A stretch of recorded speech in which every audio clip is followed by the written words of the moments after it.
So I know there are a bunch of people wondering how I got the DH ratios in here. Hi Celeste.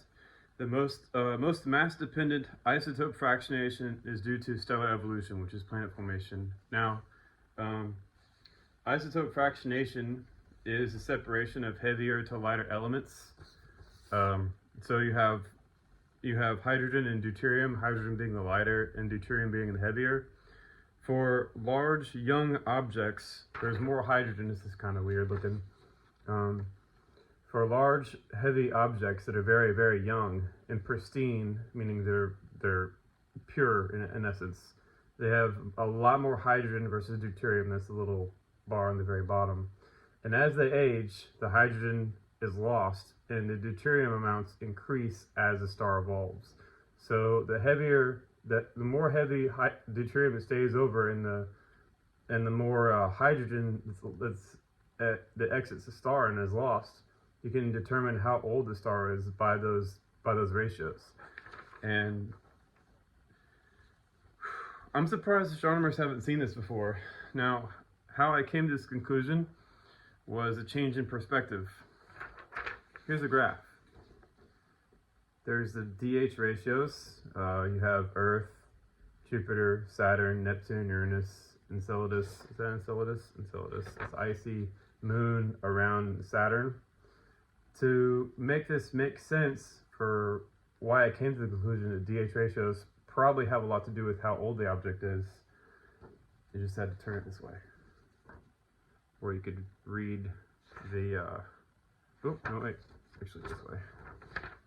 Yeah. So you could read the names of the objects.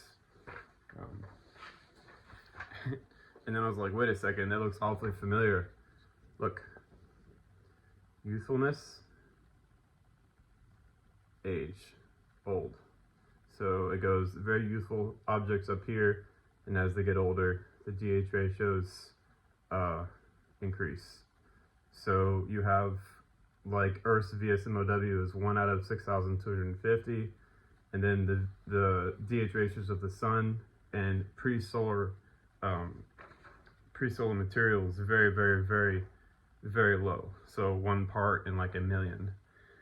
And then you have very high DH ratios towards this area. So you have 1 out of like 62, like in Venus. Venus is somewhere down here. But basically that sums that up. You just had to flip that so you could read it, and then awfully familiar, and I guess I got lucky with that. But it's important that I should say this, because a lot of the articles I've been reading, and this is time and time and time again, I cannot understand why these people discuss it like this. It's like they're not thinking at all. This means there cannot be young asteroids, moons, or planets. The youngest objects are the objects with the DH ratios that are 1 in a million. And those are up here. You cannot have a young Earth. Earth will never be up here. Jupiter will never be up here. Asteroids, comets, they'll always, always, always be down here. Always. They will never be young. There's no such thing as a young comet. It's impossible. They're never going to find it. And if they do find it, you know, they're just making stuff up again. All right, y'all. Take it easy.